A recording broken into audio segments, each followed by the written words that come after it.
কঙালে আদৰি আনিলে কাতিক, আৰু কাতি মানেই কঙালী।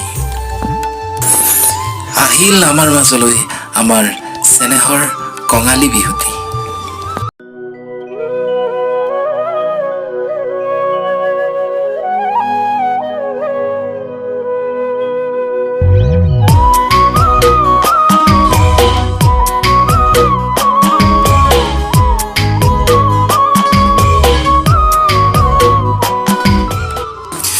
কঙালৰ বিহু হলেও জানো আমাৰ আই বাই খুৰী ভনীহঁতে ঢেঁকীৰ চাবত পিঠা নুখুন্দাকৈ জানো থাকিব? কেতিয়াও নাথাকে।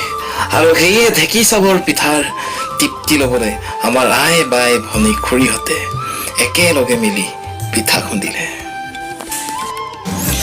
ঘৰে ঘৰে গোসাঁই স্থাপনাত ধূপ ধূনা তেলৰ বন্তিৰে জিলিকি পৰিছে। তুলসীৰ তল আৰু পদূলিৰ মুখতো শাৰী শাৰী তেলৰ বন্তিৰে পোহৰাই তুলিছে।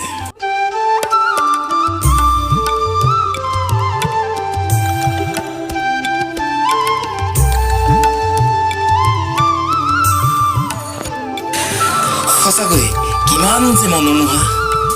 সেউজী পথাৰখনো এখন জোনাকৰ ৰঙীন দলিচা হৈ পৰিছে ধিমিকি ধিমিকি মাটি চাকিৰ পোহৰে। কঙালৰ বিহু হলেও এই ফৰকাল ৰঙীন পোহৰে কঙাল যেন অনুভৱে কৰিব দিয়া নাই। আনন্দ ফূৰ্তি উল্লাসে সকলোৱে পালন কৰিছে আমাৰ চেনেহৰ কঙালী বিহুটি। কঙালৰ হলেও কাতি বিহু আমাৰে, বিহু আমাৰ জাতীয় উৎসৱ। আৰু সেয়েহে মই জয়ন্ত বৰাই আপোনালোকক সকলোকে কঙালী বিহুৰ আন্তৰিক শুভেচ্ছা জ্ঞাপন কৰিছোঁ। ধন্যবাদ।